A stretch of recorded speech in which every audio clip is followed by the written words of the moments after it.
Hello everyone, welcome to the Bioverse village.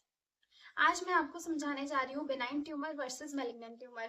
Benign tumour और malignant tumour में difference क्या होता है।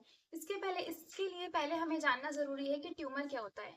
ट्यूमर का मतलब होता है सेल्स की अनकंट्रोलेबल ग्रोथ, यानी कि सेल्स जब रैपिडली डिवाइड करते रहते हैं एक जगह पर ही, तो उसको बोलते हैं ट्यूमर, ट्यूमरस सेल्स, या फिर हम बोल सकते हैं न्यूप्लास्टिक ट्यूमर सेल्स। अब बेनाइन ट्यूमर क्या होता है। बेनाइन ट्यूमर वो होता है जब सेल्स जो रैपिडली ग्रो कर रहे हैं वो एक ही लोकेशन पर कन्फाइंड है, यानी कि वो अदर बॉडी ऑर्गन्स में स्प्रेड नहीं हो रहे हैं, और that is called benign tumour. और मेलिग्नेंट ट्यूमर वो होता है जब सेल्स की अनकंट्रोलेबल ग्रोथ होती है और वो सेल्स अपने सराउंडिंग टिश्यूज को इफेक्ट करते हैं, और फिर वो सराउंडिंग टिश्यूज अपने सराउंडिंग टिश्यूज को इफेक्ट करते हैं। इसी तरह से ये जो इफेक्टेड सेल्स होते हैं ये ब्लड के थ्रू ट्रांसफर होकर बॉडी के दूसरे ऑर्गन्स में भी पहुंच जाते हैं।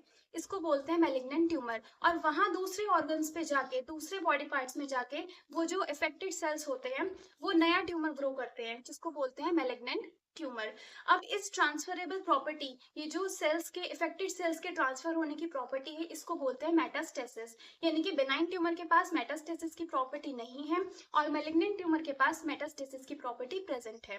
बेनाइन ट्यूमर के सेल्स स्लोली ग्रो करते हैं और मेलिग्नेंट ट्यूमर्स के जो सेल्स होते हैं वो रैपिडली, यानी कि रैपिडली प्रोलिफरेट करते हैं, रैपिडली ग्रो करते हैं।